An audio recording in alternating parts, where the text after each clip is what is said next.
Pues a mí me gustaría saber si investigáis cómo influye las corrientes marinas en la vida del mar. ¿Cómo funciona el sistema de las corrientes y los remolinos a nivel del mar? Alimentación. As correntes son fundamentales para entender a vida no mar.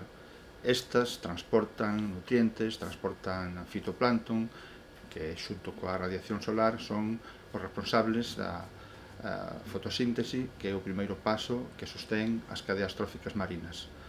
Por eso, dentro do Instituto de Investigacións Mariñas, estudiamos diferentes correntes de interés no Atlántico. Por unha parte están as correntes que renovan a auga das rías, que son precisamente a causa da súa grande productividade pesqueira e marisqueira.